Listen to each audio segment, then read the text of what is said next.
नमस्कार, मैं अनूप दत्ता, न्यूज़ संघर्ष आज तक।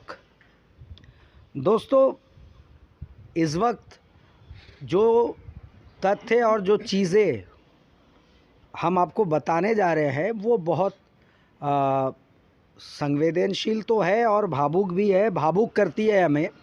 और कहीं ना कहीं ये बहुत बड़ा मसला है और चिंता का विषय है जो इस वक्त में अंडमान निकोबार द्वीप समूह में हमारे पोर्ट ब्लेयर क्षेत्र में बहुत ही ज़्यादा उजागर हो रही है।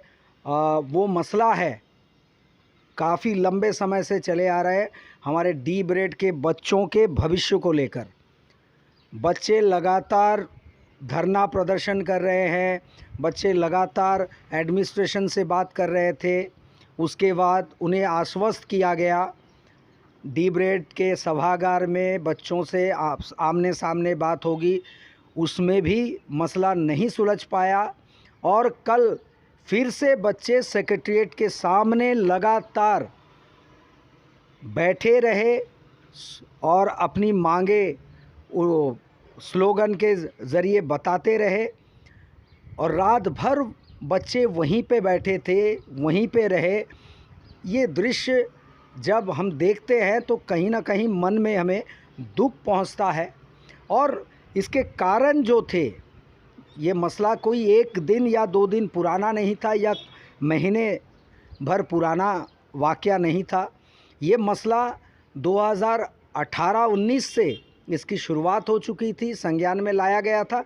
चलिए, इस वक्त हम बात करेंगे 2018-19 में जिस व्यक्ति ने सबसे पहले इस मुद्दे को उजागर किया, उठाया और लोगों के सामने लाने की कोशिश की कि डी ब्रेड में आने वाले वक्त में ये मसला कितने गंभीर विषय बनने जा रहा है और क्या इम्पैक्ट, प्रभाव बच्चों के भविष्य के ऊपर पड़ेंगे। जी हाँ, वो व्यक्ति इस वक्त हमारे साथ हैं, अक्षय पंत जी। हम अक्षय पंत जी वो व्यक्ति हैं जिन्होंने 2018-19 को ये आवाज़ उठाई थी और ये बातें कही थी कि वहाँ पे डी ब्रेड में अंदरूनी क्या चल रहा है, कौन सी गड़बड़ी चल रही है, प्रिंसिपल एलिजिबल है अथवा नहीं। सर्वप्रथम इन्होंने ही वो आवाज़ उठाई थी और अब हम उनसे बात करेंगे। अक्षय जी, आपका स्वागत है हमारे न्यूज़ संघर्ष आज तक चैनल में। और आप हमें बताएं, जो 2018-19 में आपने जब पहली बार इस मुद्दे को उठाया था, उस वक्त में मसला क्या था और आपको कितना समर्थन प्राप्त हुआ और ये लड़ाई आपने कैसे लड़ी? सबसे पहले तो मैं आपके चैनल के माध्यम से सभी दर्शकों को जो आपका न्यूज़ चैनल देखते हैं, जो बहुत पॉपुलर है आज की तारीख में, नमस्कार करता हूं।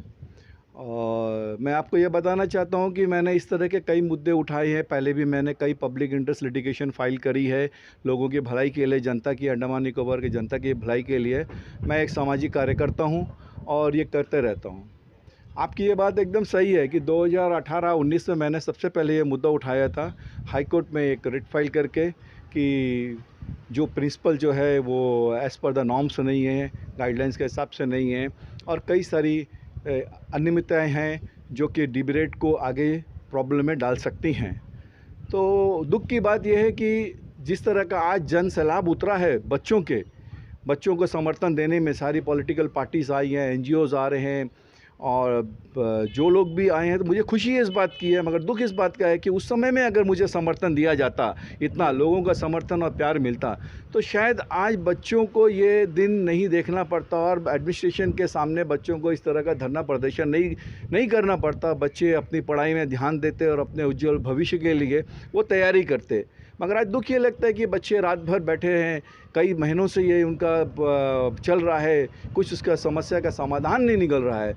इस समस्या का समाधान बहुत पहले निकल जाना चाहिए था, आज से 5 साल पहले, जब ऑलरेडी मैंने कोर्ट में जब कहा था, तब ये सब बात जो आज जो 50% जो बातें हैं, ये हम पहले ही कोर्ट में कह चुके हैं कि ये गलत हो रहा है, वहाँ में ये गलत हुआ है, मगर किसी ने ध्यान नहीं दिया इस पर। तो आज मुझे इस बात की खुशी है कि चलिए सब आए हैं, सबने समर्थन दे रहे हैं, मगर ये समर्थन कहाँ तक ये देंगे और ये लड़ाई कहाँ तक जाएगी उस बारे में मैं नहीं बोल सकता हूँ। मगर आज भी मैं इन बच्चों के भविष्य के लिए विदाउट एनी वेस्टेड इंटरेस्ट, मैं इनके लिए अगर मुझे कुछ करना पड़ा, कोर्ट में दोबारा जाना पड़ा, मैं ज़रूर जाऊंगा और ज़रूर करूंगा। और मेरी सबसे पहले एक निवेदन है, जो भी लोग इन बच्चों को समर्थन दे रहे हैं वो सही गाइडेंस दें, उनको प्रॉपर गाइडेंस दें, उनको ये वायलेंस के लिए ना बोलें, उनको शांतिपूर्वक अपना प्रदर्शन, धरना प्रदर्शन के लिए बोलें। और कोशिश ये करीब जानी चाहिए, कई यहाँ में विद्वान लोग हैं, पढ़े लिखे लोग हैं, कि एक एमिकेबली एक डिसीजन तो सेटलमेंट होना चाहिए। और जो पांडिचेरी यूनिवर्सिटी की जो मांगे हैं, जो डिमांड्स हैं, उनको कुछ तो फुलफ़िल करना चाहिए। तो हम एक चीज़ जानना चाहेंगे आपसे, अक्षय जी, ये बताइए कि जब आपने मुद्दा 2018-19 को उठाया था, तब क्या पॉलिटिकल पार्टी या उनके लीडरान ये इस बारे में इनको जानकारी नहीं थी, या फिर उस वक्त में इन्होंने दिलचस्पी नहीं ली थी? मेरी जानकारी के हिसाब से और मेरे हिसाब से तो उस समय में किसी ने दिलचस्पी नहीं ली थी। और कई लोगों के संज्ञान में यह मामला था, जब कोर्ट में चल रहा था, व्हाट्सएप में भी कई ट्वीट्स आ रहे थे, मैंने भी पढ़े, मगर किसी ने उस समय में कोई खास इंटरेस्ट नहीं दिखाया। आज जो लोग समर्थन दे रहे हैं, वो किस वजह से दे रहे हैं और क्यों दे रहे हैं, ये मुझे नहीं पता। मगर मुझे ये उम्मीद है कि जो भी लोग आज समर्थन दे रहे हैं, कर रहे हैं बच्चों को, वो उनके भविष्य के लिए, उज्जवल भविष्य के लिए ही कर रहे होंगे और आखिरी तक उनका समर्थन देंगे। और जिस दिन ये लड़ाई बच्चे जीत जाएंगे और ये जो बच्चों की समस्या का समाधान एक निकल जाएगा सब लोगों की मदद से, वो दिन मेरे लिए सबसे खुशी का दिन होगा। क्योंकि जिस लड़ाई को मैंने शुरू करा था, उसको कम से कम एक अंतिम स्वरूप तो मिला, इस बात की मुझे खुशी होगी। फिर बस आप ये कहना चाह रहे हो कि कहीं ना कहीं ये पॉलिटिकल पार्टियां हो, लीडर्स हो या कोई और संगठन हो, ये प्योरली बच्चों के भविष्य के चलते, उनके उज्जवल भविष्य के चलते उस पे क्या किया जाए इस मुद्दे को सामने रखे, ना कि अपने पॉलिटिकल कोई बेनिफिट को मद्देनज़र रखते हुए इनका समर्थन करें। ऐसा होना चाहिए, आप मान रहे हैं? जी हाँ, अनूप जी, आपकी बात एकदम सही है। जो आपने सवाल करा, बड़ा कठिन है इसका जवाब देना, मगर आपने जो पूछा है वो एकदम सही है। Without any political interest, without any vested interest, हमें बच्चों के लिए, भविष्य के लिए, आगे आने वाले बच्चों के लिए, जो फ़िलहाल बच्चे हैं जो बेचारे एग्ज़ाम दे रहे हैं और जो आगे आएंगे, एक परमानेंट एक सॉल्यूशन इस चीज़ का होना चाहिए, समस्या का। ये नहीं कि 6 महीने बाद, 1 साल बाद ये बच्चे निकले पास आउट होकर, फिर अगले जो नए बच्चे आएंगे उनके लिए फिर एक नई समस्या, प्रॉब्लम हो। और एक बात मैं आपके माध्यम से ये ज़रूर बताना चाहता हूँ, देखिए, ये अंडमान छोटी सी जगह है। लोग प्रशासन के ख़िलाफ़ में केस करने के लिए डरते हैं, लोग प्रशासन के ख़िलाफ़ जाने के लिए लोग डरते हैं, क्योंकि कहीं ना कहीं उनको भी किसी न किसी रूप से समस्या का, ये आप में हिम्मत है जो आप चैनल में दिखा रहे हैं अपने, आपका मैं तारीफ़ करूंगा कि लोगों के दिल में एक भय रहता है कि अगर हम ऐसा करेंगे तो मेरे परिवार के साथ या किसी के साथ ऐसा हो सकता है करके। मगर मेरा प्रशासन के लोगों से भी एक अनुरोध है, एक रिक्वेस्ट है कि जो जेन्युइन चीज़ें होती है, जब उनके संज्ञान में लाया जाता है, कोई भी अगर वर्कर लाता है, कोई भी कार्यकर्ता लाता है, कोई भी सोशल वर्कर लाता है, या कोई आपकी तरह मीडिया चैनल लाता है, तो उस पर ज़रूर ध्यान देना चाहिए और तुरंत उस समस्या का समाधान ढूंढने की कोशिश करना चाहिए। इस तरह प्रोलॉन्ग उस समस्या को तो आगे बढ़ा के एक बड़ा आंदोलन के रूप में उसको विकसित नहीं करना चाहिए। जी, आप एकदम सही। तो कहीं ना कहीं अक्षय जी, बात सही है कि सिक्के के दो पहलू होते हैं। अगर हम माने कि एडमिनिस्ट्रेशन में, जैसे आपने कहा कि डरते हैं या फिर आप दिखा रहे हैं, शाबाशी की बात है, और हम ये मानते हैं कि जो सच है उसे नागरिक या फिर समाज में सामने लाना चाहिए, ये पत्रकार का दायित्व होता है। और कहीं ना कहीं हम ये भी मानते हैं कि अच्छे लोग, अगर बुरे लोग होते हैं कहीं पे, तो अच्छे लोग भी होते हैं।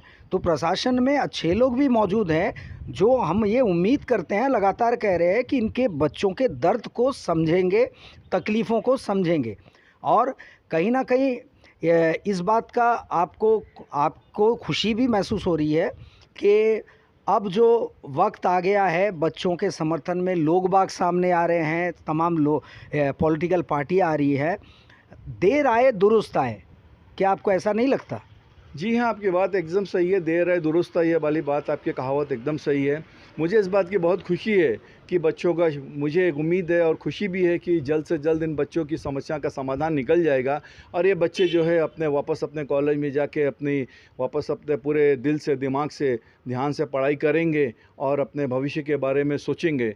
और मुझे प्रशासन के लोगों से भी पूरी उम्मीद है कि ज़रूर इसका कोई ना कोई वो सॉल्यूशन निकालेंगे और ज़रूर हर समस्या का देखिए एक हल होता है, हर बीमारी का एक इलाज होता है। बस ये है कि उसमें थोड़ा-सा हमें विचार करना होता है, उसमें थोड़ी-सी हमें मेहनत करनी होती है और थोड़ा-सा हमें वर्कआउट करना पड़ता है। ऐसी कोई समस्या नहीं है जिसका कोई समाधान ना हो। और मुझे उम्मीद है, पूरी उम्मीद है कि प्रशासन इस समस्या का आप लोगों के चैनल के माध्यम से, दूसरे चैनल के माध्यम से कोई ना कोई ज़रूर हल निकालेगा और बच्चे जल्द से जल्द अपने वापस कॉलेज में जाके अपनी पढ़ाई में पहले की तरह ध्यान देंगे और एग्ज़ाम की तैयारी करेंगे। एक और सवाल अक्षय जी, क्योंकि इस विषय को आप बहुत पुराने, बहुत लंबे समय से आप देख रहे हैं और स्टडी भी कर रहे हैं, लड़ाई शुरुआत तो आपने की थी, तो आपको इसका सॉल्यूशन क्या लगता है? क्योंकि ये मामला जैसे दिख रहा था वैसे अब नहीं लग रहा है, बिल्कुल ऐसा लग रहा है कि जाल उलझ सा गया है, तो इसका सिरा ढूंढ करके नहीं मिल रहा है कि पहला सिरा कौन सा है। तो आपको अगर ये सॉल्यूशन आपके अपने व्यक्तिगत तौर पे अगर सॉल्यूशन निकलता है तो उसका ज़रिया क्या है, क्या किया जाए कि ये सॉल्व हो सकता है? देखिए अनूप जी, जो आपने सवाल पूछा है ये एकदम सही है और इसका सिरा पहले हमको पकड़ना पड़ेगा कि शुरुआत हम कहाँ से करें। ये समस्या को निपटाने के लिए, सुलझाने के लिए हमें शुरुआत कहाँ से करनी पड़ेगी। और मेरे जहाँ तक नॉलेज में है कि पहला तो जो पांडिचेरी यूनिवर्सिटी ने जो कहा है और जो पांडिचेरी यूनिवर्सिटी बार बार कह रही है कि जो भी प्रिंसिपल की नियुक्ति हो वो एज़ पर द गाइडलाइंस हो, एज़ पर द नॉर्म्स हो। मुझे लगता है कि और जो छोटी-छोटी जो अदर्स इशू हैं वो भी, अगर पहला इशू अगर आपका हो जाता है तो उसके बाद जो इश्यूज़ हैं वो भी स्लोली एमिकेबली सेटल हो जाएंगे। ये कोई बहुत बड़ी बात नहीं है अगर हम इस विषय में सोचेंगे और करने की कोशिश करेंगे तो। कहीं ना कहीं वो 17 पॉइंट्स का ना होना, इर्द गिर्द है जो वो 17 पॉइंट में ही जो घूम रहा है उनका वो प्रॉब्लम का सॉल्यूशन, प्रॉब्लम्स जो है 17 पॉइंट हैं और सॉल्यूशन भी जो है 17 पॉइंट्स के ही अंदर है। तो हमें ध्यान देना चाहिए कि कहाँ से हम शुरू करें जिससे कि 50% प्रॉब्लम सॉल्व हो और दोबारा पांडिचेरी यूनिवर्सिटी एफिलिएशन दे दे एक टाइम फ्रेम करके कि भाई आप इतने दिन के अंदर में बाकी जो है आप उन चीज़ों को, बाकी चीज़ों को भी आप सही तरीके से कर दीजिए जिससे कि ये परमानेंट सॉल्यूशन हो जाए। अच्छा अक्षय जी, हम ये जानना चाहेंगे कि कोई भी एफिलिएशन के, जब एफिलिएशन लिया जाता है या कोई यूनिवर्सिटी देती है तो उसके गाइडलाइंस को और उसके जो तमाम शर्तें हैं उसे पूरे करने में दिक्कतें क्या हैं? 17 पॉइंट ये आमतौर पे किसी और भी कॉलेज को अगर वो देते हैं तो वही 17 पॉइंट वो देते हैं कि आप फुलफ़िल कीजिए। तो इन्होंने वो गाइडलाइंस को, वो 17 पॉइंट्स को फुलफ़िल क्यों नहीं किया? इसके पीछे की जो कहानी है वो क्या है? देखिए इस बारे में तो यही कह सकते हैं कि किसी ने फाइनेंशियल तो प्रॉब्लम हो नहीं सकती। जहाँ तक फाइनेंशियल प्रॉब्लम, मुझे नहीं लगता है कि कुछ लोगों का अपना वेस्टेड इंटरेस्ट है या किसी एक पर्सन का अपना वेस्टेड इंटरेस्ट है जो नहीं कुर्सी छोड़ना चाहता है और उस वजह से ये प्रॉब्लम उलझती गई। इस समस्या का समाधान बहुत पहले निकल जाना था और निकल जाता था अगर उस समय में जब हमने केस फाइल करा था, जब मैंने केस फाइल करा था, अगर थोड़ा सा हमें प्रशासन का समर्थन मिलता था तो उसी समय में ये बच्चों को ये जो आज की जो सिचुएशन है इससे निपटारा, क्योंकि उसमें समस्या थोड़ी कम थी, इनिशियल स्टेज था शायद। जी हाँ, आप एकदम सही है। बिल्कुल इनिशियल स्टेज में ही अगर ये सुलझ गई होती तो मामला इतना उलझता नहीं था। अभी जो परिस्थिति बनी हुई है। जी हाँ, आपने ये बात एकदम सही कही। अभी भी ऐसी कोई मुझे नहीं लगता कि बहुत देर हो चुकी है। अभी भी इस समस्या का समाधान निकल सकता है। जब वाइस चांसलर साहब यहाँ आए हैं तो ज़रूर वो अपना प्रेजेंटेशन देंगे एडमिनिस्ट्रेशन को कि बताएंगे कि भाई हम ये चाहते हैं, आप ऐसा कर दीजिए, हम आपके साथ में कोऑपरेट करेंगे। तो वो उनके साथ में अगर दोनों आपस में कोऑपरेट करेंगे तो बच्चों को इस तरह से रोड में उतरना नहीं पड़ेगा मेरे हिसाब से। चलिए, बहुत बहुत धन्यवाद। ये जानकारियाँ ये बहुत ज़रूरी भी थी, ताकि आप लोगों को मालूम चले कि शुरुआत कैसे हुई थी आंदोलन। ये इस मोड़ पे आकर ऐसा रूप धारण करने की आवश्यकता ही नहीं पड़ती अगर उस वक्त में लोग सामने आते, या पॉलिटिकल पार्टियां सामने आती, एनजीओ सामने आते और कुछ बातचीत एडमिनिस्ट्रेशन से कर पाते, तो ये सुलझ सकता था। जो मामला अब जो है बिल्कुल जाल की तरह उलझ चुका है।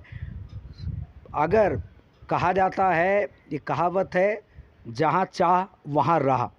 अगर चाहेंगे एडमिनिस्ट्रेशन तो इसकी राह निकल सकती है, बच्चों का भविष्य सुनिश्चित हो सकता है, सिक्योर हो सकता है।